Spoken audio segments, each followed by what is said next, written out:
Railway ട്രാക്കിൽ നിന്ന് ഒരു സ്ത്രീയെ മരണാസന്നയായിട്ട് അവർ കിടക്കുന്ന നിലയിൽ കണ്ടിട്ട് അവരെ ആശുപത്രി കൊണ്ടുവന്നെന്ന് പറഞ്ഞ് ഞങ്ങളപ്പോൾ തന്നെ ആശുപത്രിയിലെത്തി. ആശുപത്രി വന്നപ്പോൾ അവരൊരു പ്രായമുള്ള സ്ത്രീയാണ്, സെക്ഷുവലി വളരെ ബ്രൂട്ടലായിട്ട് ആക്രമിച്ചിട്ടുണ്ടായിരുന്നു. നോർത്ത് റെയിൽവേ സ്റ്റേഷൻ്റെ അടുത്ത് വെച്ച് പരിചയപ്പെട്ട് അങ്ങനെ ആലുവയ്ക്ക് പോകാമെന്ന് പറഞ്ഞ് വിളിച്ചു വരുത്തിക്കൊണ്ട് വന്ന് സൗത്ത് റെയിൽവേ സ്റ്റേഷൻ്റെ അപ്പുറം മാറിയിട്ട് ചതുപ്പിലേക്ക് എടുത്തിട്ട് അവരെ റേപ്പ് ചെയ്തു. കുട്ടി മാത്രമേ ഉള്ളൂ, അമ്മ വിദേശത്താണ്. അങ്ങനെയുള്ള കാര്യങ്ങളുണ്ടെങ്കിൽ ഈ ആശാ വർക്കർമാരുമായിട്ടൊക്കെ ബന്ധപ്പെട്ടിട്ട് അങ്ങനത്തെ വീടുകൾ ഒന്ന് ഐഡന്റിഫൈ ചെയ്തിട്ട് വിസിറ്റ് ചെയ്യും. കുട്ടികൾക്ക് ഒരു ഫോൺ നമ്പറൊക്കെ കൊടുത്തിട്ട് പോരുകയും ഒരു ഏതെങ്കിലും വനിതാ പോലീസിന്റെ ഫോൺ നമ്പറൊക്കെ കൊടുത്തിട്ട് പോവുകയും അങ്ങനെ എന്തെങ്കിലും കാര്യമുണ്ടെങ്കിൽ ആ കുട്ടികൾക്ക് വിളിക്കാൻ പറ്റുന്ന ഒരു സാഹചര്യം. അങ്ങനെ കുറേ ശ്രമങ്ങൾ ഞങ്ങൾ പല രീതിയിലുള്ള ശ്രമങ്ങൾ നടത്താറുണ്ട്. സ്കൂളിൽ പോയി ക്ലാസ്സുകൾ നടത്തുക, അങ്ങനെയൊക്കെയുള്ള ശ്രമങ്ങൾ നടത്താറുണ്ട്. വീട്ടിൽ അടുത്ത ബന്ധുക്കളാണ് കുട്ടിയെ എന്തെങ്കിലും ഉപദ്രവിക്കണമെങ്കിൽ ആ പരാതി കൊടുക്കുന്നതും പിന്നെ കുട്ടിക്ക് ഒരു ബുദ്ധിമുട്ടായിട്ട് മാറും. അച്ഛൻ പീഡിപ്പിച്ചുകൊണ്ടാന്ന് പറഞ്ഞു. ആ കൂട്ടത്തിൽ തന്നെ ആ കുട്ടി പറഞ്ഞു ചേച്ചിയും അച്ഛൻ ഇതുപോലെ ചെയ്യാറുണ്ടെന്ന്. പക്ഷേ ചേച്ചി ഒരു ഇതിലും സമ്മതിച്ചില്ല എനിക്ക് തോന്നുന്നത് അത് സംഭവം നടക്കാത്തതുകൊണ്ടല്ല. അവരുടെ ഫാമിലിയിലെ ആ ബാക്ക്ഗ്രൗണ്ടിൽ ഇവള് ആശുപത്രിയിലായി പോയി. ഒരു പ്രതിയെ കാണുമ്പോൾ എല്ലാവർക്കും ഉണ്ടാകുന്ന ഒരു വികാരം എന്ന് പറയുന്നത് സ്വാഭാവികമായിട്ട് ദേഷ്യമായിരിക്കും. പക്ഷെ ഒരു ഉദ്യോഗസ്ഥൻ എന്ന നിലയിൽ ഇരയെ കാണുമ്പോൾ നിങ്ങളുടെ ഒരു ഇമോഷൻ എന്തായിരിക്കും? ഒരു പ്രതിയെ കണ്ടുപിടിക്കുക, നിയമം അനുശാസിക്കുന്ന ഒരു ശിക്ഷ കൊടുക്കുക കോടതിയിൽ നിന്ന്. കുഞ്ഞുങ്ങൾക്കെതിരെയായിട്ടുള്ള അതിക്രമമായിരിക്കും പലപ്പോഴും നമുക്ക് അത്രയും വിഷമം ഉണ്ടാക്കുന്നതും എത്ര നാൾ കഴിഞ്ഞാണെങ്കിലും ഓർമ്മയിൽ നിൽക്കുന്നത്. 1.5 മാസം പ്രായമുള്ള ഒരു കുട്ടിയെ കുട്ടിയുടെ അമ്മയും കാമുകനും കൂടി കുട്ടിയെ ഇങ്ങനെ കയ്യിൽ പിടിച്ചിട്ട് മുട്ടിലേക്ക് ഇടിച്ച് കൊന്നൊരു സംഭവമുണ്ട്. കുട്ടിയെ കൊണ്ട് ഇവർ രണ്ടുപേരും കൂടെ ആശുപത്രിയിലേക്ക് ചെല്ലുകയാണ്. രാവിലെ എഴുന്നേറ്റ് ആശുപത്രി ചെല്ലുന്നു. അവിടെ ചെന്നുള്ള ചെറിയ അന്വേഷണങ്ങളിലൊക്കെ ഭാര്യയും ഭർത്താവും അല്ല, കുട്ടിയുടെ അച്ഛൻ വേറെ ആളാന്നുള്ള കാര്യം മനസ്സിലായി. പിന്നീട് ഡോക്ടർമാർ പരിശോധിച്ചപ്പോൾ കൊച്ചിൻ്റെ തലയുടെ പുറകിൽ ഒരു ഇഞ്ചുറി ഉണ്ടായിരുന്നു. ബോഡി ക്രിമേറ്റ് ചെയ്യാൻ ആരും വരാതെ വന്നു. ഈ അമ്മയുടെ കുടുംബക്കാർ വന്നില്ല, അച്ഛനെ അറിയിച്ചു കഴിഞ്ഞപ്പോൾ അവർ വന്നില്ല. മുനിസിപ്പാലിറ്റിയും പോലീസും കൂടി ഞങ്ങൾ സാധാരണ രീതിയിൽ ഒരു VIP കൊടുക്കുന്ന വെടിവെപ്പൊന്നുമില്ല, ബാക്കിയുള്ള സല്യൂട്ട് അടക്കം ഞങ്ങൾ ഇത് കൊടുത്തിട്ടാണ് കൊച്ചിനെ അടക്കിയത്. ഒരുപാട് കുട്ടികളും കുറ്റകൃത്യങ്ങൾ ചെയ്ത് വന്നിട്ടുണ്ട്. പല കേസുകളിലും നമ്മൾ തന്നെ ഞെട്ടിപ്പോയിട്ടുണ്ട്. ഇത്രയും ചെറിയ കുട്ടി എങ്ങനെയാണ് ഇങ്ങനെ ഒരു ചിന്താഗതി അവന് ഉണ്ടാവുന്നത് അല്ലെങ്കിൽ അവൾക്ക് ഉണ്ടാവുന്നതെന്ന്. അങ്ങനെ ഞെട്ടിപ്പിച്ചിട്ടുള്ള ഏതെങ്കിലും കേസ് ഉണ്ടായിട്ടുണ്ടോ? ഇപ്പോഴത്തെ ഒരു സാഹചര്യം എന്താണെന്ന്, ഈ കുട്ടികളെ സംബന്ധിച്ചും അവർ ഈ ഗെയിംസും എല്ലാം ചെയ്ത് അവരെ സംബന്ധിച്ചും അവർ ചെയ്യുന്ന പ്രവൃത്തിയുടെ ഗൗരവം മനസ്സിലാക്കാതെ ഒരാളെ ഉപദ്രവിക്കുക എന്നൊക്കെ പറഞ്ഞാൽ അതത്ര വലിയ ആ ഗൗരവം മനസ്സിലാക്കാതെ അവരങ്ങനെ ചെയ്യുന്ന ഇതുണ്ട്. സിനിമ സ്വപ്നം കാണുന്നവർക്ക് ചാവറ ഫിലിം സ്കൂൾ, കൊച്ചി. എല്ലാവർക്കും ലൈഫ് നെറ്റ് TV സ്വാഗതം. ഞാൻ സാന്ദ്ര. സമൂഹത്തിലെ കുറ്റകൃത്യങ്ങൾ തടയുന്നതിൽ പോലീസിന്റെ പങ്ക് വളരെ വലുതാണ്, നമ്മളുടെ സേഫ്റ്റി ഉറപ്പാക്കുന്നതിലും. ഇന്ന് അങ്ങനെ 26 വർഷത്തോളം സർവീസിലുണ്ടായിരുന്ന ഒരു വ്യക്തിയാണ് നമുക്കൊപ്പം ഇപ്പോൾ ഉള്ളത്. C. ജയകുമാർ സർ. അദ്ദേഹം സെൻട്രൽ ACP ആയിരുന്നു, ഇപ്പോൾ ഹൈക്കോർട്ട് അഡ്വക്കേറ്റ് ആണ്. നമസ്കാരം. നമസ്കാരം മാഡം. ഈ നമുക്ക് സാറിൻ്റെ എക്സ്പീരിയൻസെ കുറിച്ചാണ് നമുക്ക് കൂടുതൽ അറിയേണ്ടത്. ഈ ഒരു ഇത്രയും വർഷത്തെ കാലയളവിൽ ഈ ഒരു യൂണിഫോം ഇടാൻ നേരത്ത് ശരിക്കും ഫീൽ ചെയ്തിട്ടുള്ള ഒരു റെസ്പോൺസിബിലിറ്റി ഉണ്ടല്ലോ, അതെന്തായിരുന്നു? പോലീസ് എന്ന് പറഞ്ഞിട്ടുണ്ടെങ്കിൽ നമ്മുടെ സമൂഹത്തിന് ഏറ്റവും പ്രധാനപ്പെട്ട ഒരു കാര്യമാണ്.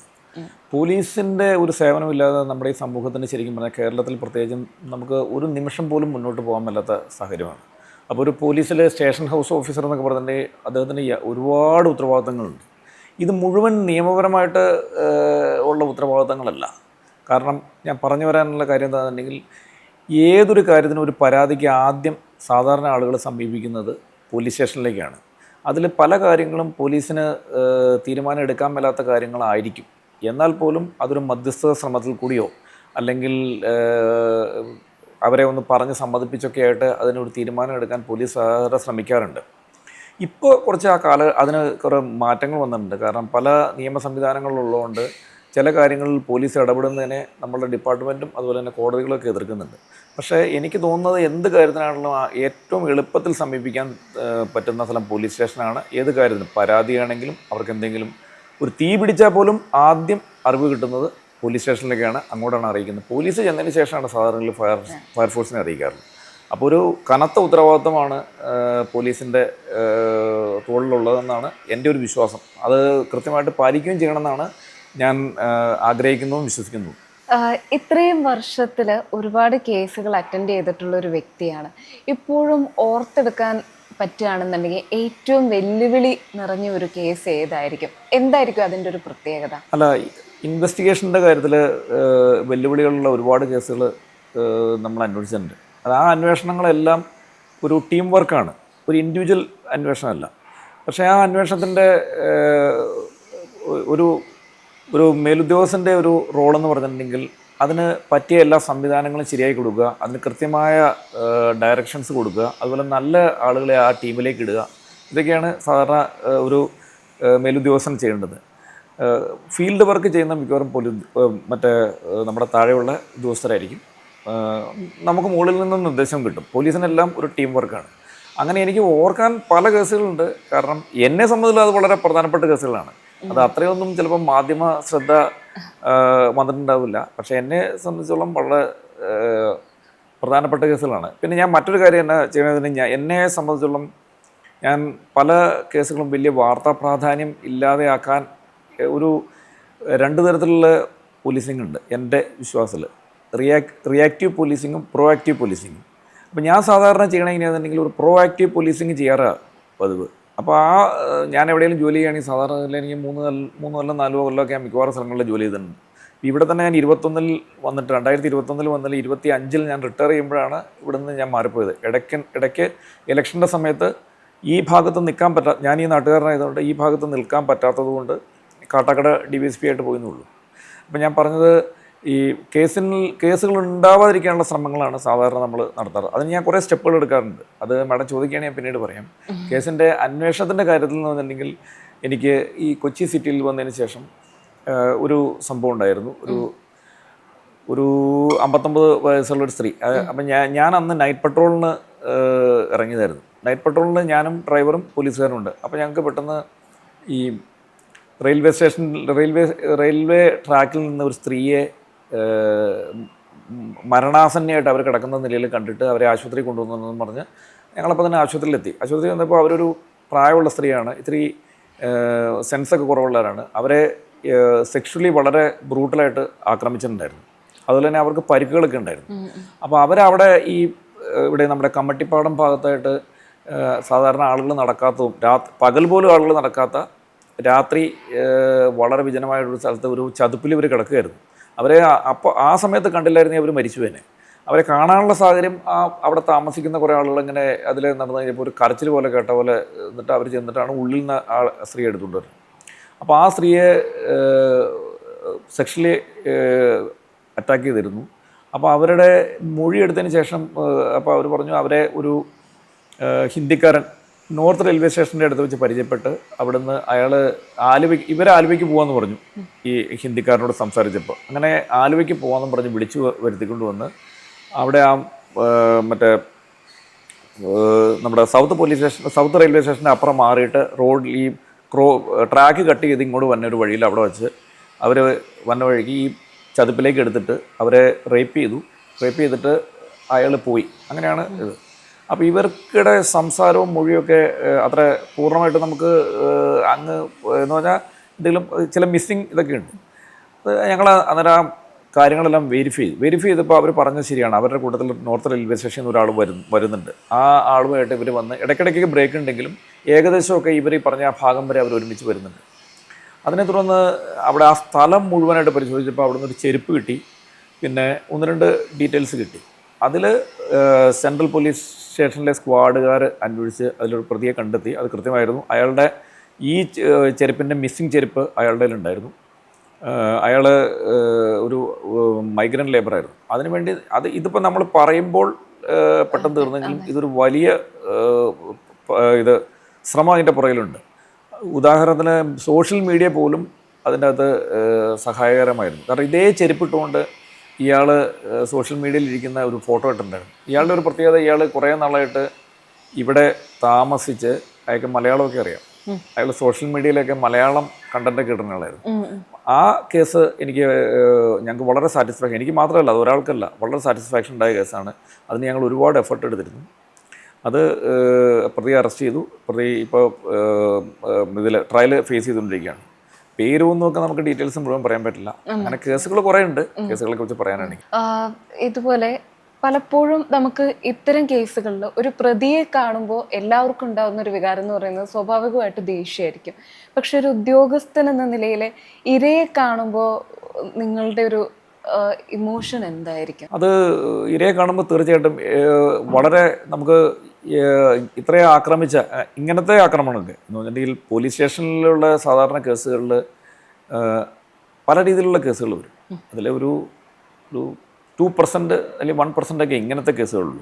സാധാരണ ഒരു 100 കേസ് പോലീസ് സ്റ്റേഷനിൽ ഇത് ചെയ്തില്ല. അതിൻ്റെ അകത്തൊരു 10-40 കേസുകൾ ആക്സിഡൻറ്റ് കേസുകളായിരിക്കും. പിന്നെ അൺനാച്ചുറൽ ഡെത്ത്, പിന്നെ ഈ പോലീസ് കുറേ സുവമോട്ടോ കേസൊക്കെ പിടിക്കും. പിന്നെ പെട്ടെന്നുണ്ടാകുന്ന വഴക്കുകൾ, അതൊക്കെ അയൽവക്കക്കാരുണ്ടാകുന്ന വഴക്കുകൾ, അങ്ങനത്തെ കേസുകളൊക്കെ ഉണ്ടാകും. അതിൽ ഒരു 1-2 കേസുകളൊക്കെയാണ് ഇങ്ങനത്തെ ഉള്ള അതിന് അപ്പോൾ നമുക്ക് അത് വളരെ നമുക്ക് മനസ്സിന് വിഷമം ഉണ്ടാകും. ആ വിഷമമാണ് നമ്മളെ ശരിക്കും പറഞ്ഞാൽ ഒരു പ്രതിയിലേക്ക് എത്തിക്കാനുള്ള ശ്രമത്തിലേക്ക് നമ്മളെ കൊണ്ടുപോകുന്നത്. അതാണ് നമ്മളെ ഡ്രൈവ് ചെയ്യുന്ന ഫോഴ്സ്. കാരണം ഇവർക്കൊരു നീതി നമുക്കാവുന്നത് ശരിക്കും അത് പ്രിവെൻറ്റ് ചെയ്യാണ് ചെയ്യേണ്ടത്. അത് പറ്റിയില്ല. ഇനി അവർക്ക് നമുക്കാവുന്ന നിയമം അനുശാസിക്കുന്ന ഒരു ശിക്ഷ, അയാൾക്ക് ഒരു പ്രതിയെ കണ്ടുപിടിക്കുക, നിയമം അനുശാസിക്കുന്ന ഒരു ശിക്ഷ കൊടുക്കുക കോടതിയിൽ നിന്ന്. അത് ആ വികാരമാണ് നമ്മളെ മുന്നോട്ട് നയിക്കുന്നത്. ഈ കുഞ്ഞുങ്ങൾക്കെതിരെയായിട്ടുള്ള അതിക്രമമായിരിക്കും പലപ്പോഴും നമുക്ക് അത്രയും വിഷമം ഉണ്ടാക്കുന്നതും എത്ര നാൾ കഴിഞ്ഞാണെങ്കിലും ഓർമ്മയിൽ നിൽക്കുന്നതും. എൻ്റെ ഓർമ്മ ശരിയാണെങ്കിൽ പണ്ട് കുട്ടിയുടെ പേര് പറയാൻ ഞാൻ ആഗ്രഹിക്കുന്നില്ല, ഒരു 8 വയസ്സുകാരിയെ അച്ഛനും രണ്ടാനമ്മയും ചേർന്ന് അതിക്രൂരമായിട്ട് ഉപദ്രവിക്കുകയും കുട്ടി മരിക്കുകയും ചെയ്തിട്ടുണ്ടായിരുന്നു. കുട്ടിയുടെ സഹോദരനെ ഉപദ്രവിച്ചിട്ടുണ്ടായിരുന്നു. അന്ന് സഹോദരനും വളരെ കുഞ്ഞായിരുന്നു. അതിനുശേഷം കുഞ്ഞിൻ്റെ പോസ്റ്റ്മോർട്ടം റിപ്പോർട്ടിൽ കണ്ടത് കുട്ടിയുടെ വയറ്റിൽ ആകെ കിടന്നതൊരു മാമ്പഴത്തിൻ്റെ അവശിഷ്ടമാണ്. ഞാനത് വായിച്ചിരുന്നു. അതെ. ഇത്തരത്തിലുള്ള കുട്ടികൾക്കെതിരായിട്ടുള്ള ഏതെങ്കിലും ഒരു കേസുകൾ വരുമ്പോൾ അതിനെ എങ്ങനെ അപ്രോച്ച് ചെയ്യാം? അങ്ങനെ എന്തെങ്കിലും കേസ് അറ്റൻഡ് ചെയ്തിട്ടുണ്ടെങ്കിൽ ഒരെണ്ണം പറയാമോ? എനിക്ക് വളരെ മനസ്സിന് വിഷമമുള്ള 2 കേസുകളുണ്ട്. ഒന്ന്, എളമക്കര 1.5 മാസം പ്രായമുള്ള ഒരു കുട്ടിയുടെ അമ്മയും കാമുകനും കൂടി കുട്ടിയെ ഇങ്ങനെ കയ്യിൽ പിടിച്ചിട്ട് മുട്ടിലേക്ക് ഇടിച്ച് കൊന്നൊരു സംഭവമുണ്ട്. അത് അന്ന് വളരെ വാർത്താ പ്രാധാന്യമുണ്ടായ സംഭവമായിരുന്നു. കാരണം കുട്ടിയെ അറസ്റ്റ് ചെയ്ത് ഈ കുട്ടിയെ കൊണ്ട് ഇവർ രണ്ടുപേരും കൂടെ ആശുപത്രിയിലേക്ക് ചെല്ലുകയാണ്. രാവിലെ എഴുന്നേറ്റ് ആശുപത്രിയിൽ ചെല്ലുന്നു, കൊച്ചിന് സുഖമില്ലെന്നും പറഞ്ഞ്. അവിടെ വെച്ച് ഡോക്ടർമാർക്ക് ചെറിയ സംശയം തോന്നി. അത് പോലീസിൽ അറിയിച്ചു. അപ്പോൾ അവരെ അവിടെ നിർത്തിയതിന് ശേഷം തന്നെ ഞങ്ങൾ ഇവിടെ അവർ താമസിക്കുന്ന ലോഡ്ജിലൊക്കെ പരിശോധിച്ചു. ഭാര്യയും ഭർത്താവും എന്നുള്ള രീതിയിലാണ് അവരവിടെ ചെന്നത്. അവിടെ ചെന്നുള്ള ചെറിയ അന്വേഷണങ്ങളിലൊക്കെ ഭാര്യയും ഭർത്താവും അല്ല, കുട്ടിയുടെ അച്ഛൻ വേറെ ആളാന്നുള്ള കാര്യം മനസ്സിലായി. പിന്നീട് ഡോക്ടർമാർ പരിശോധിച്ചപ്പോൾ കൊച്ചിൻ്റെ തലയുടെ പുറകിൽ ഒരു ഇഞ്ചുറി ഉണ്ടായിരുന്നു. അപ്പോൾ അത് ചോദ്യം ചെയ്ത് വന്നു കഴിഞ്ഞപ്പോൾ പിന്നെ അവരുടെ പല ആക്ഷൻസും നമുക്ക് ഒരു കുട്ടിക്ക് അസുഖം ഉണ്ടാകുമ്പോൾ ആ കുട്ടിയെ കൊണ്ട് അമ്മയും അച്ഛനും ഒക്കെ പോകുന്നതിൻ്റെ നമ്മൾ CCTV ദൃശ്യങ്ങൾ കാണുമ്പോൾ അതിൽ നിന്ന് നമുക്ക് സംശയങ്ങൾ തോന്നും. ഇവരത് ഓർക്കുന്നില്ല. അവർ അത്യാവശ്യമുള്ള വേണ്ടി എടുത്തുകൊണ്ട് ഓടുകയൊക്കെ ചെയ്യും. ഇത് അങ്ങനെയൊന്നുമില്ലാതെയൊക്കെ പോകുന്നതിനൊക്കെ അവരെ ചോദ്യം ചെയ്ത് കഴിഞ്ഞപ്പോൾ ഈ ഭാര്യയുടെ കാമുകൻ കുട്ടിനെ കൊന്നതെന്ന് മനസ്സിലാക്കി. അങ്ങനെ അവരെ അറസ്റ്റ് ചെയ്തു. അവർ റിമാൻഡിൽ പോയി. അപ്പോൾ കുട്ടി മരിച്ചു. കുട്ടിയുടെ ബോഡി പോസ്റ്റ്മോർട്ടത്തിന് ശേഷം കളമശ്ശേരി മെഡിക്കൽ കോളേജിലായിരുന്നു. അത് സത്യം പറഞ്ഞാൽ അതിൻ്റെ വിഷമം പിന്നീടുണ്ടായത് ഈ ബോഡി അന്നേരം ഒന്ന് പരിശോധിച്ചെങ്കിലും അതിൻ്റെ പിന്നീട് അതങ്ങ് നമ്മുടെ മനസ്സിൽ നിന്ന് പോയിരുന്നു. പക്ഷേ കുട്ടിയുടെ ബോഡി ക്രിമേറ്റ് ചെയ്യാൻ ആരും വരാതെ വന്നു. ഈ അമ്മയുടെ കുടുംബക്കാർ വന്നില്ല. അച്ഛനെ അറിയിച്ചു കഴിഞ്ഞപ്പോൾ അവർ വന്നില്ല. അതെന്തായിരുന്നു കാരണം? അത് അമ്മയെ ഇവർ ഉപേക്ഷിച്ചതാണ്. അച്ഛനും അച്ഛൻ്റെ കുടുംബക്കാരും അതിനെ ഏറ്റെടുക്കില്ല എന്ന് പറഞ്ഞു. അങ്ങനെ ഏറ്റെടുക്കാതിരുന്നതിന് ശേഷം ഏകദേശം 15 ദിവസങ്ങൾക്ക് ശേഷം അത് എളമക്കര പോലീസ് അതിനെ ക്രിമേറ്റ് ചെയ്യാൻ തീരുമാനിച്ചു. അങ്ങനെ ഞങ്ങൾ ആ ബോഡി ക്രിമേറ്റ് ചെയ്തു. അങ്ങനെ ഞങ്ങൾ ക്രിമേറ്റ് ചെയ്യാൻ തീരുമാനിച്ചു കഴിഞ്ഞപ്പോൾ ഞങ്ങൾ മുനിസിപ്പാലിറ്റി അറിയിച്ചു. കാരണം ശ്മശാനം മുനിസിപ്പാലിറ്റിയുടെയാണ്. അപ്പം മുനിസിപ്പാലിറ്റിയുടെ ഭാഗത്തു നിന്നും അന്നത്തെ വൈസ് ചെയർമാൻ, അദ്ദേഹത്തിൻ്റെ പേര് ഞാൻ പറയാം, അദ്ദേഹവും എല്ലാം കൂടി അവരും വന്നു. മുനിസിപ്പാലിറ്റിയും പോലീസും കൂടി ഞങ്ങൾ സാധാരണ രീതിയിൽ ഒരു VIP കൊടുക്കുന്ന വെടിവെപ്പൊന്നുമില്ല, ബാക്കിയുള്ള സല്യൂട്ട് അടക്കം ഞങ്ങൾ ഇത് കൊടുത്തിട്ടാണ് കൊച്ചിനെ അടക്കിയത്. അപ്പോഴത്തേക്ക് എവിടെ നിന്നോ ഒരമ്മ നിങ്ങൾ ഇപ്പോൾ അതിൻ്റെ അകത്ത് നിങ്ങൾ ഇതിൽ നോക്കിയാൽ മതി, ഞാനത് വീഡിയോയിൽ കാണിച്ചു തരാം. എവിടുന്നോ ഒരു സ്ത്രീ വന്നു, അവർ ആകെ ഒരു സ്ത്രീ എന്ന് പറഞ്ഞാൽ അവരുള്ളൂ. അവരൊന്നും അറിയാതെ വന്ന് അവിടെ നിന്ന് കരഞ്ഞു. ഞങ്ങൾ കുറച്ച് കളിപ്പാട്ടങ്ങളും ഇതൊക്കെ ആയിട്ട് ആ കൊച്ചിനെ ഒരു ചെറിയ പെട്ടി അതുപോലെന്നുണ്ടെങ്കിൽ ഞാൻ വാർത്തയിൽ അത് ഒരു ഭയങ്കര വിഷമമുള്ള കാര്യമാണ്.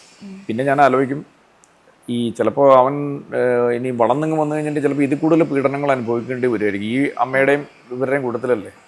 അങ്ങനെ മരിച്ചു പോയത് നല്ലതായിരിക്കും. പിന്നെ മരണം എല്ലാത്തിൻ്റെ ഒരു അന്ത്യമാണെന്ന് ഞാൻ കരുതുന്നില്ല.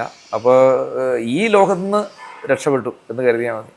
അതുപോലെ തന്നെ ഉള്ളൊരു സംഭവമാണ് നോർത്ത് പോലീസ് സ്റ്റേഷൻ ലിമിറ്റിലാണ് ഒരു കുട്ടിയുടെ ഗ്രാൻഡ്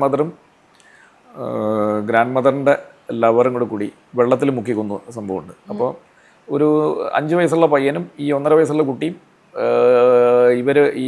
ഈ സ്ത്രീയും പുരുഷനും കൂടെ അവിടെ കുറേ ദിവസങ്ങളായിട്ട് താമസിച്ചുകൊണ്ടിരുന്നു. അതിനിടയ്ക്ക് ആദ്യത്തെ കുട്ടിയെ, ഇപ്പം ഞാൻ ആദ്യം പറഞ്ഞ ആദ്യത്തെ കുട്ടിയെ കൊന്നത് കരച്ചിൽ സഹിക്കാതെ വന്ന് ദേഷ്യം വന്നപ്പോൾ ഇങ്ങനെ ചെയ്തു പോകുന്നത്. അതുപോലെ തന്നെ ഈ കുട്ടിയും കരച്ചിൽ കേട്ടിട്ട് ഭ്രാന്ത് പിടിച്ച് വെള്ളത്തിൽ മുക്കി കൊന്ന സംഭവമുണ്ട്. അത് അങ്കമാലിക്കാരാണ് അവർ. അതിനകത്ത് എനിക്ക് ഒരു വിഷമമുള്ളതിൻ്റെ അതിൻ്റെ കുട്ടിയുടെ അമ്മ വിദേശത്താണ്. അവർ ജീവിക്കാൻ വേണ്ടി അവർ ഈ 2 കുട്ടികളെ ഇട്ടിട്ട് വിദേശത്ത് പോയി ഇത് ചെയ്തുകൊണ്ടിരിക്കുക. അപ്പോൾ അങ്ങനെ വിദേശത്ത് നിൽക്കുന്നവരൊക്കെ കുട്ടിയെ ഇവിടെ കൊന്നു എന്നൊക്കെ ഉള്ളൊരു വിവരം കിട്ടുമ്പോഴേ അവിടുന്ന് എങ്ങനെയാണ് അതെങ്ങനെ സഹിക്കാൻ പറ്റണമെന്നുള്ള ഒക്കെ ഒരു ഭയങ്കര വിഷമമാണ്. നമുക്ക് ഒരു ബന്ധമില്ലാത്തവർക്ക് പോലും അത് നമുക്ക് സഹിക്കാൻ മേലാത്ത കാര്യമാണ്. അങ്ങനത്തെ സഹിക്കാൻ മേലാത്ത കുറേ കാര്യങ്ങൾ എൻ്റെ അനുഭവത്തിലുണ്ടായിരുന്നു. അപ്പോൾ അതാണ് ഞാൻ ആദ്യം പറഞ്ഞ ഒരു കാര്യമുള്ളത്, ഈ പ്രോആക്റ്റീവ് പോലീസിങ് എന്ന് പറഞ്ഞൊരു സംഗതിയുണ്ട്. അപ്പോൾ ഞാൻ എറണാകുളം റൂറൽ ജില്ലകളിലാണ് കൂടുതൽ ജോലി ചെയ്യുന്നത്. ഈ റൂറൽ ജില്ലകളിൽ നമുക്ക് ഇങ്ങനത്തെ കുറ്റകൃത്യങ്ങൾ ഒഴിവാക്കാനുള്ള ശ്രമങ്ങൾ ഞങ്ങൾ നടത്താറുണ്ട്.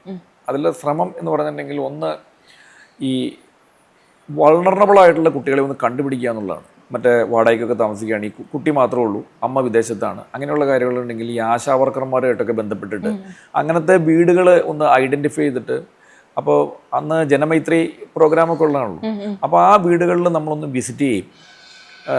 അപ്പോൾ കുട്ടികൾക്കൊരു ഫോൺ നമ്പറൊക്കെ കൊടുത്തിട്ട് പോരുകയും ഏതെങ്കിലും വനിതാ പോലീസിൻ്റെ ഫോൺ നമ്പറൊക്കെ കൊടുത്തിട്ട് പോവുകയും അങ്ങനെ എന്തെങ്കിലും കാര്യമുണ്ടെങ്കിൽ ആ കുട്ടികൾക്ക് വിളിക്കാൻ പറ്റുന്നൊരു സാഹചര്യം. അങ്ങനെ കുറേ ശ്രമങ്ങൾ ഞങ്ങൾ പല രീതിയിലുള്ള ശ്രമങ്ങൾ നടത്താറുണ്ട്. സ്കൂളിൽ പോയി ക്ലാസ്സുകൾ നടത്തുക, അങ്ങനെയൊക്കെയുള്ള ശ്രമങ്ങൾ നടത്താറുണ്ട്. അത് മാത്രമാണ് ഇതിനൊരു പരിഹാരം. കാരണം ഈ ഒരു കുട്ടി മരിക്കുകയും അല്ലെങ്കിൽ ഇപ്പോൾ നമ്മുടെ ഈ പോക്സോ നിയമത്തിൻ്റെ ഒരു പ്രത്യേകത തന്നെ വളരെ കർക്കശമായ നിയമം അത്. ആ നിയമത്തിനൊരു പ്രശ്നം, വീട്ടിൽ അടുത്ത ബന്ധുക്കളാണ് കുട്ടിയെ എന്തെങ്കിലും ഉപദ്രവിക്കണമെങ്കിൽ ആ പരാതി കൊടുക്കുന്നതും പിന്നെ കുട്ടിക്കൊരു ബുദ്ധിമുട്ടായിട്ട് മാറും. കാരണം അവരെ അറസ്റ്റ് ചെയ്യുന്നു, അവർ ഉള്ളിൽ പോകുന്നു, വീട്ടിൽ നിന്നുള്ള മറ്റ് ചിലപ്പോൾ ബന്ധുക്കൾ കുട്ടിയെ ഹരാസ് ചെയ്യുന്നു. അങ്ങനത്തെ പല പ്രശ്നങ്ങളൊക്കെ ഉണ്ട്. എൻ്റെ ഒരു അനുഭവത്തിൽ ഒരു പെൺകുട്ടി അനിയത്തിയാണ്. ആ പെൺകുട്ടി അവളെ അച്ഛൻ ഉപദ്രവിച്ചു പറഞ്ഞ് പരാതി പറഞ്ഞു. അതിൻ്റെ കൂട്ടത്തിൽ തന്നെ അവൾ പറഞ്ഞു, അവളുടെ അത് ഇടുക്കി ജില്ലയിലാണ്, ഈ കുട്ടി പ്രഗ്നൻ്റാണ്. പ്രഗ്നൻ്റായി അപ്പോൾ കുട്ടിയെ അങ്ങനെയാണ് സംഗതി പുറത്തു വരുന്നത്, പ്രഗ്നൻ്റ്. അങ്ങനെ കുട്ടിയോട് ചോദിച്ചു കഴിഞ്ഞപ്പോൾ അവർ താമസിക്കുന്ന ഒരു മലയുടെ മുകളിലാണ്. അവിടെ അമ്മയും അച്ഛനും മൂത്ത പെൺകുട്ടിയും രണ്ടാമത്തെ പെൺകുട്ടിയും അനിയനും മാത്രമേ ഉള്ളൂ. ഈ രണ്ടാമത്തെ പെൺകുട്ടി പ്രഗ്നൻ്റാണ്. അപ്പോൾ രണ്ടാമത്തെ പെൺകുട്ടിയോട് ചോദിച്ചു കഴിഞ്ഞപ്പോൾ അത് അച്ഛൻ പീഡിപ്പിച്ചുകൊണ്ടാന്ന് പറഞ്ഞു. അപ്പോൾ സ്വന്തം അച്ഛൻ അത്. അപ്പോൾ ആ കൂട്ടത്തിൽ തന്നെ ആ കുട്ടി പറഞ്ഞു ചേച്ചിയും അച്ഛനും ഇതുപോലെ ചെയ്യാറുണ്ടെന്ന് പറഞ്ഞു. പക്ഷേ ചേച്ചി ഒരു ഇതിലും സമ്മതിച്ചില്ലാന്നുണ്ടെങ്കിൽ എനിക്ക് തോന്നുന്നത് അത് സംഭവം നടക്കാത്തതുകൊണ്ടല്ല. അവരുടെ ഫാമിലിയിൽ ആ ബാക്ക്ഗ്രൗണ്ടിൽ ഇവള് ആശുപത്രിയിലായി പോയി, ഇവൾക്ക് വേറെ ഒന്നും പറയാൻ മേലാത്തൊരു, അവൾക്ക് നിഷേധിക്കാൻ മേലാത്ത പ്രഗ്നൻസി അവൾക്കുണ്ട്. അങ്ങനത്തെ കാര്യമുള്ളതുകൊണ്ടും പിന്നെ അവൾ ആ പ്രഗ്നൻസി ഉള്ളതുകൊണ്ട് തന്നെ അവൾ മൈനറാണ്. പിന്നെ അവൾ പോലീസിൻ്റെ കസ്റ്റഡിയിലൊക്കെയാണ്. പിന്നെ അവൾക്ക് മാറ്റി പറയേണ്ട ഒരു സാഹചര്യം വരുന്നില്ല. പക്ഷേ ചേച്ചി എന്ന് പറഞ്ഞിട്ടുണ്ടെങ്കിൽ ആ സമയത്തൊക്കെ വീട്ടിലാണ്. അവിടെ കാര്യം അച്ഛനെ പോലീസ് കസ്റ്റഡിയിലെടുത്തെങ്കിലും അമ്മയും അനിയനും ചേച്ചിയാണ് ഉള്ളത്. അപ്പോൾ ചേച്ചിയും മൈനറാണ്. ഞാൻ പറഞ്ഞ അവർക്ക് പുറത്ത് പറയാൻ മേലാത്ത സാഹചര്യങ്ങൾ പോലും ഉണ്ട്. ഇനി ഈ നിയമം കൊണ്ട് നമുക്കത് ആളുകളെ ബോധവൽക്കരിക്കുകയല്ലാതെ ഈ നിയമങ്ങൾ കൊണ്ട് അങ്ങനെ അതിനൊരു പരിഹാരം ഉണ്ടാവുന്നില്ല. മാഡത്തിനത് അതിൻ്റെ ഇത് മനസ്സിലാവണമെന്ന് തോന്നുന്നു. ഈ ജുവനൈൽ ആക്ട് ഉണ്ട്. ഒരുപാട് കുട്ടികളും കുറ്റകൃത്യങ്ങൾ ചെയ്ത് വന്നിട്ടുണ്ട്. പല കേസുകളിലും നമ്മൾ തന്നെ ഞെട്ടിപ്പോയിട്ടുണ്ട്. ഇത്രയും ചെറിയ കുട്ടി എങ്ങനെയാണ് ഇങ്ങനെ ഒരു ചിന്താഗതി അവന് ഉണ്ടാവുന്നത് അല്ലെങ്കിൽ അവൾക്ക് ഉണ്ടാവുന്നതെന്ന്. അങ്ങനെ ഞെട്ടിപ്പിച്ചിട്ടുള്ള ഏതെങ്കിലും കേസ് ഉണ്ടായിട്ടുണ്ടോ? അത് എനിക്ക് അങ്ങനത്തെ ഇൻസിഡൻറ്റുകൾ നേരിട്ടുള്ള അറിവില്ല. കാരണം മിക്കവാറും അങ്ങനത്തെ എന്തെങ്കിലും പ്രശ്നങ്ങളുണ്ടെങ്കിൽ ഞങ്ങൾ നേരത്തെ അറിഞ്ഞ് അതിന് പരിഹാരം ഉണ്ടാക്കാറുണ്ട്. ഇപ്പോഴത്തെ ഒരു സാഹചര്യം എന്താണെന്ന് ഈ കുട്ടികളെ സംബന്ധിച്ചിടത്തോളം അവർ ഈ ഗെയിംസും എല്ലാം ചെയ്ത് അവരെ സംബന്ധിച്ചിടത്തോളം അവർ ചെയ്യുന്ന പ്രവൃത്തിയുടെ ഗൗരവം മനസ്സിലാക്കാതെ ഒരാളെ ഉപദ്രവിക്കുക എന്നൊക്കെ പറഞ്ഞാൽ അതത്ര വലിയ ആ ഗൗരവം മനസ്സിലാക്കാതെ അവരങ്ങനെ ചെയ്യുന്ന ഇതുണ്ട്. അങ്ങനത്തെ പരാതികൾ എനിക്ക് ഒരുപാട് വന്നിട്ടുണ്ട്. അപ്പോൾ അങ്ങനത്തെ പരാതി ആവുന്നതിന് മുമ്പ് തന്നെ കണ്ടെത്തി എന്തെങ്കിലും നടപടി എടുക്കാനാണ് ഞാൻ സാധാരണ ചെയ്യാറ്. അപ്പോൾ എനിക്ക് അതിനുവേണ്ടി ഞാൻ ആദ്യം പറഞ്ഞ പോലെ ഈ ആളുകളായിട്ടുള്ള ബന്ധങ്ങൾ ഒരുപാട് വെച്ച് പല വിവരങ്ങളും കിട്ടും. ഇങ്ങനത്തെ പല കാര്യങ്ങളും നമ്മളുടെ അടുത്ത് അറിവിൽ കിട്ടിയിട്ടുണ്ട്. അത് കേസിലേക്ക് പോകേണ്ട സാഹചര്യം വന്നിട്ടില്ല. എന്തെങ്കിലും ഉണ്ടായിട്ടുണ്ടെങ്കിൽ ഈ സെക്ഷൽ അസോൾട്ട് എന്ന് പറഞ്ഞിട്ടുണ്ടെങ്കിൽ അത് അപ്പോഴത്തെ സാഹചര്യത്തിലങ്ങ് ഉണ്ടാവണം. അല്ലാതെ അതിന് അപ്പുറം ഗൗരവമായിട്ടുള്ളൊരു കുറ്റകൃത്യം എനിക്ക് നേരിട്ട് ഫേസ് ചെയ്യേണ്ടി വന്നിട്ടില്ല. ഏതെങ്കിലും ഒരു കേസിൽ സ്വന്തം ഇടപെടൽ കൊണ്ടൊരു നിർണായകമായിട്ട് ഉള്ള ഒരു കാര്യം സംഭവിച്ചത് അങ്ങനെ ഉണ്ടായിട്ടുണ്ടാവോ ഓർത്തെടുക്കാൻ പറ്റുന്നേ? അതെ, ഞാൻ എപ്പോഴും പറയുന്നതാണ്, എൻ്റെ ജീവിതത്തിൽ ഈ കേരളത്തിൽ തന്നെ ഏറ്റവും പ്രധാനപ്പെട്ട ഒരു കുറ്റകൃത്യത്തിൽ ശരിക്കും ഞാൻ ആ കേസിൻ്റെ അന്വേഷണത്തിൽ ഭാഗമല്ലായിരുന്നു. പക്ഷേ അത് ഞാൻ ആ സ്റ്റേഷനിൽ ഇരുന്നത് കൊണ്ടും ആ സ്ഥലമായതുകൊണ്ടും മാത്രമാണ് ആ കേസിൽ ഒരു ക്ലൂ കിട്ടിയത്. അത് പെരുമ്പാവൂർ വെച്ചാണ്. അത് നമ്മുടെ ഈ നമ്മുടെ പ്രൊഫസറുടെ കൈവെട്ട് നടക്കുന്ന സമയത്ത് അന്ന് ഞാൻ പെരുമ്പാവൂർ SI ആണ്, പ്രൊഫസർ ജോസഫിൻ്റെ മൂവാറ്റുപുഴ നിർമ്മല പബ്ലിക് സ്കൂളിൻ്റെ പുറകിൽ വെച്ചാണ് ഈ സംഭവം ഉണ്ടാവുന്നത്. അപ്പോൾ ഞങ്ങൾക്ക് സാധാരണയായിട്ട് എല്ലാ ദിവസവും രാവിലെ 8 മണിയാകുമ്പോൾ വയർലെസ് സെറ്റിൽ ഒരു സാട്ട എന്ന് ഞങ്ങൾ വിളിക്കുന്ന ഒരു പ്രോഗ്രാമുണ്ട്. അത് ഓരോ പോലീസ് സ്റ്റേഷൻ 1 മുതൽ 30 അങ്ങനെ പോലീസ് സ്റ്റേഷൻ ഉണ്ടെങ്കിൽ ഓരോ പോലീസ് സ്റ്റേഷനിലെയും കേസുകളുടെ വിവരത്തെക്കുറിച്ച് SP ചോദിക്കുകയും SP-യോട് കേസിൻ്റെ വിവരങ്ങൾ പറയും. അപ്പോൾ അതിൻ്റെ ചില നിർദ്ദേശങ്ങൾ SP കൊടുക്കുകയും അപ്പോൾ അതെല്ലാവർക്കും കേൾക്കാം. അപ്പോൾ പറയുന്ന നിർദ്ദേശങ്ങളെല്ലാം അത് വയർലെസ് സെറ്റിൽ ഒരു സെറ്റിൽ നിന്ന് പറഞ്ഞിട്ടുണ്ടെങ്കിൽ ആ ജില്ല മുഴുവൻ കേൾക്കാം. അപ്പോൾ അതിൻ്റെ മെച്ചം എന്താണെന്നുണ്ടെങ്കിൽ ഇപ്പോൾ മോഷണം നടന്നു, കാലടിയിൽ നടന്നു, പെരുമ്പാവൂർ നടന്നു, കോതമംഗലം നടന്നു. അപ്പോൾ അങ്ങനെ നടന്നിട്ടുണ്ടെങ്കിൽ നമ്മൾ ഈ വയർലെസ് സെറ്റിൽക്കിടെ ഈ സാട്ട നടക്കുമ്പോഴാണ് ഈ 3 സ്ഥലത്തും മോഷണം നടന്നിട്ടുണ്ട്, ഏകദേശം ഒരുപോലത്തെയാണ്. അപ്പോൾ ആ വിവരങ്ങൾ വെച്ച് വേണം മുന്നോട്ട് അന്വേഷണം പോകണമെന്നൊക്കെ തീരുമാനം. പോലീസിനെ സംബന്ധിച്ച് വളരെ പ്രധാനപ്പെട്ട ഒരു കമ്മ്യൂണിക്കേഷൻ ഡിവൈസായി വയർലെസ് സെറ്റ്. കാര്യം അതിന് വലിയ സീക്രസി ഒന്നും ഇല്ലെങ്കിലും. അപ്പോൾ ഞാൻ രാവിലെ സാട്ട അറ്റൻഡ് ചെയ്തുകൊണ്ടിരിക്കുമ്പം അന്ന് വിക്രം സാറാണ് SP. അദ്ദേഹത്തിൻ്റെ സംസാരത്തിൽ നിന്ന് മൂവാറ്റുപുഴ എന്തോ പ്രശ്നം ഉണ്ടായെന്ന് മനസ്സിലായി. അദ്ദേഹത്തിന് ഫോണിൽ വിവരം കിട്ടുക എന്നുണ്ട്. അപ്പോൾ അദ്ദേഹം കോതമംഗലം CAയോട് പെട്ടെന്ന് അങ്ങോട്ട് ചെല്ലുക, പിന്നെ പോലീസ് അങ്ങോട്ട് ചെല്ലുക, അങ്ങനെ കുറേ നിർദ്ദേശമൊക്കെ നൽകുന്നുണ്ട്. അവിടെ എന്തോ കുറ്റകൃത്യം നടന്നതിന് ശേഷം ഒരു മാരുതി വാൻ അവിടെ നിന്ന് പ്രതികളുമായിട്ട് രക്ഷപ്പെട്ടിട്ടുണ്ട് എന്ന് വയർലെസ് സെറ്റ് പറഞ്ഞു. അപ്പോൾ എല്ലാവരും പെട്ടെന്ന് റോഡിലിറങ്ങണം, വാഹനങ്ങൾ ചെക്ക് ചെയ്യണം എന്ന് പറഞ്ഞു. അപ്പോൾ ഞാൻ പെരുമ്പാവൂരാണ്, ക്വാർട്ടേഴ്സിലാണ് അന്നേരം ഇരിക്കണേ. അപ്പോൾ ഞാൻ ആലോചിച്ചു എന്തോ പ്രധാനപ്പെട്ട കാര്യമാണ്, കാരണം ആ വയർലെസ് സെറ്റിലുള്ള കമ്മ്യൂണിക്കേഷനിൽ നിന്നറിയാം എന്തോ പ്രധാനപ്പെട്ട കാര്യമാണ്. അങ്ങനെ ഞാൻ ജീപ്പ് എടുത്തുകൊണ്ട് എൻ്റെ കൂടെ അന്ന് ഡ്രൈവർ ഒരു സലീമ ഉണ്ടായിരുന്നു, ഞാനും സലീമും കൂടി വന്നു. അപ്പോൾ മൂവാറ്റുപുഴയിൽ നിന്ന് ഒരു വാഹനം വന്നിട്ടുണ്ടെങ്കിൽ അത് കുറുപ്പമ്പടി വഴിയും വരാം, ഇതിലേയും വരാം. പക്ഷേ ഈ കുറുപ്പമ്പടി വഴിയാണെങ്കിൽ അവിടെ പോലീസുണ്ട്. മൂവാറ്റുപുഴയിൽ നിന്ന് ഇങ്ങോട്ട് വന്നിട്ടുണ്ടെങ്കിൽ പെരുമ്പാവൂർ വഴി വന്നാൽ വേറെ പോലീസ് ഇല്ലെങ്കിൽ പോലും അവിടെ പെട്രോൾ ഹൈവേ ഉണ്ട്. അതുപോലെ തന്നെ ഈ ഇത്രയും കുറ്റകൃത്യം നടന്നവർ നേരെ മെയിൻ റോഡിൽ കൂടെ വരാൻ സാധ്യതയില്ല എന്നുള്ളൊരു വിചാരത്തിൽ എനിക്ക് ആ സ്ഥലം കൃത്യമായിട്ട് പരിചയമുള്ളതുകൊണ്ടും ഞാൻ ജനിച്ചു വളർന്ന സ്ഥലമാണ്. എൻ്റെ വീട് മൂവാറ്റുപുഴയ്ക്കും പെരുമ്പാവൂരും കൃത്യം നടുവിലാണ്. ഞാൻ പഠിച്ചത് മൂവാറ്റുപുഴയാണ്. എൻ്റെ കോളേജ് ഐരാപുരത്താണ്. അങ്ങനെയൊക്കെ ഉള്ളതുകൊണ്ട് എനിക്ക് അവിടുത്തെ എല്ലാ റോഡുകളും അറിയാം. അപ്പം ഞാൻ അവിടെ മലമുറി ഭാഗത്ത് ഓൾഡ് മൂവാറ്റുപുഴ റോഡ് എന്ന് പറഞ്ഞ റോഡുണ്ട്. ആ ഓൾഡ് മൂവാറ്റുപുഴ റോഡിൽ അവിടെ പോയി ജീപ്പുമായിട്ട് കിടന്നു. അപ്പോൾ അപ്പോഴും വയർലെസ് സെറ്റിലൊക്കെ പറയുന്നുണ്ട് ഇങ്ങനെ മാരുതി വാൻ വരണം ചെക്ക് ചെയ്യണമെന്ന്. അങ്ങനെ ഇരിക്കുമ്പോൾ ഒരു മാരുതി വാൻ വന്നു, അതിലൊരാളിരിക്കുന്നുണ്ട്. അയാൾ എന്നോട് പറഞ്ഞു അയാൾ ഒരു ബസ്സിൻ്റെ പാർട്ട്ണറാണ്, എല്ലാ ദിവസവും വണ്ടി അവിടെ കൊണ്ടുവന്നിട്ടിട്ട് അയാൾ പോവും, വൈകുന്നേരം ആകുമ്പോൾ വണ്ടി എടുത്തുകൊണ്ട് വരും. അങ്ങനെ തോന്നുന്നു. അയാൾക്ക് പ്രത്യേകിച്ച് വലിയ സംഭവമൊന്നും കണ്ടില്ല. പിന്നെ ഞാൻ നോക്കി കഴിഞ്ഞപ്പോൾ അതിൻ്റെ അകത്തൊരു ചെറിയ ചില്ലിൻ്റെ കഷ്ണം ബാക്കിൽ കിടക്കണ കണ്ടു. പക്ഷേ ഇതിൻ്റെ ഒന്നും പൊട്ടിയിട്ടുമില്ല. അപ്പോൾ എന്തായാലും പോലീസ് സ്റ്റേഷനിലേക്ക് കൊണ്ടുപോയി വെരിഫൈ ചെയ്തേക്കാന്ന് ഓർത്ത് ഞാൻ വണ്ടി എടുത്തുകൊണ്ട് ഞാൻ അയാളുടെ കൂടെ വണ്ടി കയറി, അയാൾ വണ്ടി ഓടിച്ച് മറ്റേ SI പുറകിൽ ജീപ്പുമായിട്ട്, മറ്റേ ഡ്രൈവർ പുറകിൽ ജീപ്പുമായിട്ട് വന്ന് പോലീസ് സ്റ്റേഷനിൽ എത്തി. അവിടെ എത്തി ഞാൻ പോലീസ് സ്റ്റേഷനിലേക്ക് കയറുമ്പോൾ, പെരുമ്പാവൂർ പോലീസ് സ്റ്റേഷനിൽ അങ്ങോട്ട് കയറുമ്പോൾ CI അവിടെ നിന്ന് ഇങ്ങോട്ട് വരുന്നുണ്ട്. ഞാൻ ഈ വണ്ടി കൊണ്ട് വന്നുകൊണ്ട് ഈ വണ്ടി എന്തോ ഇതുമായിട്ട് ബന്ധപ്പെട്ട വണ്ടിയാണെന്ന് ഓർത്താൽ അതൊന്ന് CI എൻ്റെ പുറകിൽ വന്നു. പക്ഷെ ഞാൻ ഇയാളെ കൊണ്ട് പോലീസ് സ്റ്റേഷനിലേക്ക് കയറി. CI ഈ വാഹനം വന്ന് കംപ്ലീറ്റ് പരിശോധിച്ചു. അപ്പോൾ ഞാൻ കാണാത്ത അതിനകത്ത് ഈ പച്ചില കൊണ്ട് ചോര തുടച്ചാന്ന് പിന്നെ മനസ്സിലായി. ചോര തുടച്ച പാടുണ്ട്. അത് വളരെ സൂക്ഷിച്ച് നോക്കിയാൽ അതിൻ്റെ ഷെയ്ഡ് പോലെ ഉണ്ട്, അതിൻ്റെ ചോര തുടച്ചൊരു പാടുണ്ട്.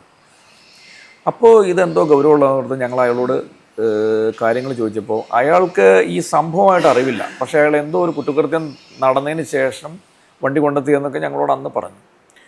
അപ്പോൾ പെരുമ്പാവൂരിൻ്റെ അന്നത്തെ ഒരു സാഹചര്യം എന്ന് പറഞ്ഞിട്ടുണ്ടെങ്കിൽ പെരുമ്പാവൂർ വളരെ തിരക്കുള്ള സ്ഥലമാണ്.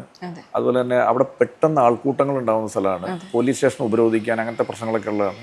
പിന്നെ ഈ കേസിൻ്റെ അപ്പോഴത്തെ കാര്യം നമുക്ക് അത്ര അറിയില്ല, അത്ര ശരിക്കും അറിയില്ല ഞങ്ങൾ ഈ മറ്റേ ആളെ ഇവിടെ വച്ചുകൊണ്ടിരിക്കേണ്ടെന്ന് ഓർത്ത് മറ്റേ മൂവാറ്റുപുഴ അറിയിച്ചിട്ട് എത്രയും പെട്ടെന്ന് ഇയാളെ അവിടെ കൊണ്ടുവന്നു. അയാൾ ഈ കേസിലെ ഒരു നിർണായക, ആ വണ്ടിയും ഇയാളും ആ കേസിൽ വളരെ നിർണായകമായൊരു തെളിവായിരുന്നു. എന്താ കാര്യം എന്ന് പറഞ്ഞെങ്കിൽ അതിൻ്റെ അകത്ത് ഒരു മുസ്ലിം ഫണ്ടമെൻ്റലിസ്റ്റുകളാണ് ഈ കുറ്റകൃത്യം നടന്നതെന്ന് അന്ന് പോലീസിന് മനസ്സിലായാൽ പോലും ഈ വണ്ടിയും പ്രതിയും ഇയാളെയും കിട്ടാതിരുന്നുണ്ടെങ്കിൽ പെട്ടെന്ന് ആളുകളിലേക്ക് പോകാൻ പറ്റില്ലായിരുന്നു. അവർക്ക് ഒരുപാട് അതിനെ ഡിഫെൻസ് എടുക്കാനും പറ്റുമായിരുന്നു. കാരണം അവർക്ക് ആളുകളുടെ കൃത്യമായ തെളിവുകളിലേക്ക് പോകാൻ പറ്റില്ലായിരുന്നു. ഇത് ആളെ കിട്ടിയോടുകൂടി യേശു ക്രിസ്തുവിൻ്റെ പടമുള്ള വണ്ടി, ഡ്രൈവർ, അങ്ങനത്തെ പല പല കാര്യങ്ങളുണ്ട്. പെട്ടെന്ന് അതിന് ലിങ്കുകളിലേക്ക് പോയി ആളുകളെ അറസ്റ്റുകൾ തുടങ്ങി. അങ്ങനെ ആ കേസിൽ എന്നോട് പണ്ട് പോലീസിൽ നിന്ന് പിരിച്ചുവിട്ട ഒരു ഇസ്മയിൽ എന്ന് പറഞ്ഞ ഒരാളുണ്ട്. അയാൾ പെരുമ്പാവൂരുള്ള ആളാണ്. അയാളിപ്പോൾ പത്രപ്രവർത്തനമൊക്കെ ആയിട്ട് നടത്തുന്നത്. അയാൾ IS നേരത്തെ മറ്റേ ഇതുമായിട്ട് എൻ്റെ അവിടെയുള്ള ഒരു സുഹൃത്താണ്, നേരത്തെ പോലീസിലൊക്കെയാണ്. അപ്പോൾ അദ്ദേഹം എന്നോട് വന്ന് പറഞ്ഞ കാര്യമുണ്ട്, ഇത് ഈ ഇങ്ങനൊരു വണ്ടി വിട്ടി പ്രതികളെ പിടിച്ച വളരെ നന്നായി സാറേ, അല്ലെങ്കിൽ ഒരുപാട് നിരപരാധികളുടെ ഒക്കെ പോലീസ് നടക്കേണ്ടി വന്നേനെ, അങ്ങനെയൊക്കെ ഒരുപാട് ഇരുട്ടിത്തപ്പണ്ടി വന്നേനെ. അപ്പോൾ അത് എന്നെ സംബന്ധിച്ചുള്ളൊരു ഒരു പ്രധാനപ്പെട്ട എനിക്കന്ന് ഇവിടെ നിന്ന് ഒരു മെഡലൊക്കെ തരുകയൊക്കെ ചെയ്തിരുന്നു. പിന്നെ ഞാൻ ജോസഫ് സാറിനോട് സംസാരിച്ചിരുന്നു. അദ്ദേഹത്തിൻ്റെ പുസ്തകത്തിൽ എൻ്റെ പേര് എഴുതിയിട്ടുണ്ട്. അതുപോലെ തന്നെ അന്ന് DGP ജേക്കബ് പൊന്നൂസ് സാറാണ്. അദ്ദേഹത്തിൻ്റെ ഇൻ്റർവ്യൂവിലുമൊക്കെ ഈ വണ്ടി പിടിച്ചതിൻ്റെ കാര്യത്തെക്കുറിച്ച് പറഞ്ഞിട്ടുണ്ട്. അത് എന്നെ സംബന്ധിച്ചുള്ള ഒരു പ്രധാനപ്പെട്ട കാര്യമാണ്. ഇപ്പോൾ ഇത്രയും കുറ്റാന്വേഷണങ്ങൾ ഒരുപാട് നടത്തിയിട്ടുണ്ട്, അല്ലെങ്കിൽ അതിൻ്റെ പാർട്ടായിട്ടുള്ള ഒരു വ്യക്തിയാണ്. ഏതെങ്കിലും കേസുകളിൽ ഒരു തെളിവ് പോലും ഇല്ലാതെ വന്നിട്ടുള്ള സാഹചര്യങ്ങൾ ഉണ്ടായിട്ടുണ്ടോ? അങ്ങനെ ഏതെങ്കിലും ഒരു കേസ് പിന്നീട് ഒരു തെളിവും ഇല്ലാതെ എങ്ങനെയാണ് അത് റിസോൾവ് ചെയ്തത്? എന്നെ സംബന്ധിച്ച് 2 കേസുകൾ. ഒരെണ്ണം ഞാൻ അത്ര ഇൻവോൾവ് ആയിട്ടുള്ള ആളല്ല. നമ്മുടെ കാലടിയിൽ ഒരു മരതകം കാണാതെ പോയുണ്ട്. അതിൽ കുറേ അന്വേഷണങ്ങളൊക്കെ നടത്തിയെങ്കിലും അതിലേക്കൊരു പ്രതിയിലേക്ക് എത്താൻ പറ്റിയിട്ടില്ല. അത് എൻ്റെ പോലീസുമായിട്ട് ബന്ധപ്പെട്ടല്ല, അത് കാലടി പോലീസാണ്. അന്ന് ശ്രീ വിജയൻ സാറായിരുന്നു അന്നത്തെ SP. അദ്ദേഹമൊക്കെ ഒരുപാട് എഫർട്ട് എടുത്താണ് അത് അതിൻ്റെ അത് പ്രതികളെ കണ്ടുപിടിക്കാൻ പറ്റിയിട്ടില്ല എന്നാണ് എൻ്റെ ഓർമ്മ. മറ്റൊരു ഇതാണ് പെരുമ്പാവൂർ ഞാൻ CA ആയിരുന്ന സമയത്ത് ഒരു കുറ്റവാളി, ഒരു കള്ളൻ വാട്സാപ്പിൽ ഇതിലൊക്കെ സോഷ്യൽ മീഡിയയിലൊക്കെ അയാൾ ഭയങ്കര പ്രശസ്തനായിരുന്നു. അയാളെ നൈക്ക് ബനിയൻ ഇട്ടുകൊണ്ടാണ് അയാൾ വരുള്ളൂ. അപ്പോൾ രാത്രി ഈ നൈക്കിൻ്റെ ബനിയൻ്റെ ആ ടിക്ക് കാണാം. പിന്നെ ഇയാൾ വീടുകളിൽ കയറുന്നതെല്ലാം ഗ്രില്ല് മുറിച്ചിട്ടാണ്. അപ്പോൾ ഗ്രില്ല് മുറിക്കുമ്പോൾ ഒരു പ്രത്യേക സൗണ്ട് കൂട്ടാതെ ഗ്രില്ല് മുറിക്കണം. മാത്രമല്ല എന്തെങ്കിലും എക്യുപ്മെൻറ്റ് വേണം, അല്ലാതെ ഈ രാഗിയൊന്നും തീരില്ല. അപ്പോൾ അവിടെ തുരുതുര സംഭവങ്ങൾ എന്ന് പറഞ്ഞാൽ കോതമംഗലത്ത് ഈ ആഴ്ച ഉണ്ടായാൽ അടുത്തത് പെരുമ്പാവൂർ നടക്കും, അടുത്തത് ഇപ്പുറം മാറി കുറുപ്പമ്പടി പോലീസ് സ്റ്റേഷൻ ലിമിറ്റിൽ നടക്കും. അപ്പോൾ അങ്ങനെ ആ നടക്കുന്നതെല്ലാം വീടുകൾ, പെരുമ്പാവൂരുണ്ടായിരുന്ന വീടുകൾ എന്ന് പറഞ്ഞാൽ 2 കാറും വളരെ അടച്ചുറപ്പുള്ള വീടും, ആ വീടുകളിലാണ് ഈ മോഷണം നടക്കുന്നത്. അപ്പോൾ അത് നമ്മളെ ശരിക്കും വളരെ ബുദ്ധിമുട്ടിച്ചു. ആ സമയത്ത് പെരുമ്പാവൂർ DYSP ബിജുമോൻ സാറാണ്. അദ്ദേഹം പിന്നെ നൈറ്റ് പട്രോളിൽ പോണവരോട് തോക്കുമായിട്ട് പൊക്കോളാൻ പറഞ്ഞു. ആരെ കിട്ടിയാലും വെടിവെച്ച് താഴെട്ടാലും കുഴപ്പമില്ല, ആളെ പിടിക്കണം. കാരണം അന്ന് ഞങ്ങൾക്ക് അത്ര ബുദ്ധിമുട്ടായിരുന്നു. അപ്പോൾ അങ്ങനെ ഇരിക്കുമ്പോൾ ഇപ്പോൾ റിട്ടയർ ചെയ്ത SP ജിജിമോൻ സാറുണ്ട്. ജിജിമോൻ സാറിൻ്റെ വീടിൻ്റെ ഓപ്പോസിറ്റ് ഇതുപോലെ തന്നെ ഒരു വീട്ടിൽ രാത്രി ഇങ്ങനെ ഒരു അനക്കം കേട്ടിട്ടുണ്ടെന്നും പറഞ്ഞ് ജിജിമോഹൻ സാറിൻ്റെ വൈഫ് എന്നെ വിളിച്ചു. സാർ അവിടെ ഇല്ലായിരുന്നു. അങ്ങനെ ഞാനും പോലീസും കൂടെ അവിടെ ചെന്ന് കഴിഞ്ഞ് കഴിഞ്ഞപ്പോൾ ഗ്രില്ല് മുറിച്ചിട്ടുണ്ട്. അപ്പോൾ ആ വീട്ടിലെ ആൾക്ക് ഈ പറഞ്ഞ പോലെ 2 കാറ് തോക്കൊക്കെ ഉണ്ട്. ഇയാളുടെ തോക്കുണ്ട്.